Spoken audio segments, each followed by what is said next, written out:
Again.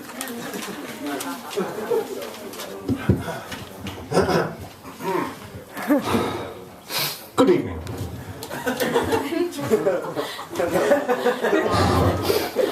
Tonight, ladies and gentlemen, we are pleased to present to you the first of the Starky and the Moondoctor inaugural lectures presented to you here at Ramshackle number 6.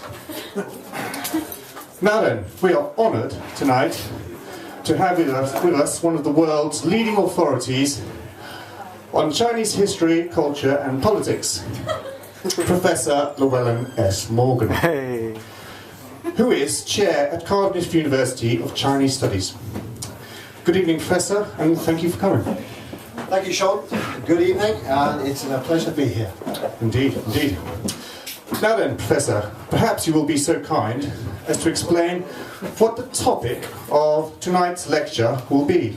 Indeed I can. And the essence of the topic of tonight's lecture will be how, in a relatively short space of time, China has come from being a cultural backwater to the world of influence and superpower that is the most manifestly seen today.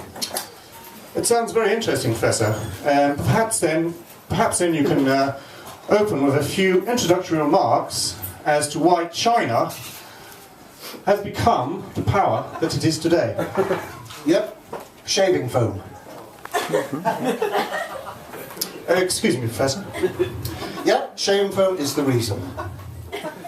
China is it's powerful today because of shaving foam. Allow me to elucidate. Early last century, China was not only weak, but inefficient. Indeed. But, on top of that, the Chinese leaders at the time, Chairman Mao, was famous for having an abhorrence for beards. And it is quite a well-known fact that no man with a beard was ever promoted into his party. I see.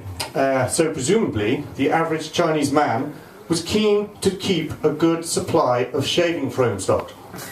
Clearly. Not because of the inefficiencies in the system, there were chronic shortages.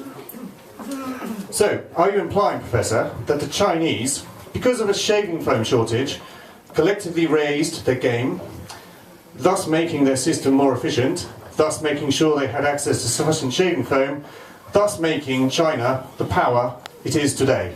That is precisely what I am saying. Shaving foam. I can see the logic behind it, Professor, but it does seem somewhat abstract. Abstract, you say? Indeed, I would say abstract. Would you like me to make more of a practical demonstration? I think a practical demonstration would be helpful for myself and for the ladies and gentlemen in the audience. Yeah, sure. Wait a second. Where's the plastic bag?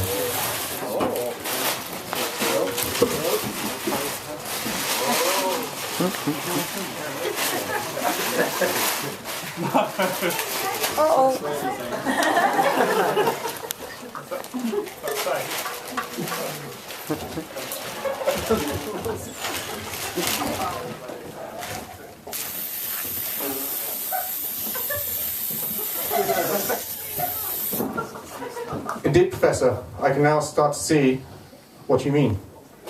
It is most instructive. Thank you. Thank you too. Wonderful, Peter. Wonderful.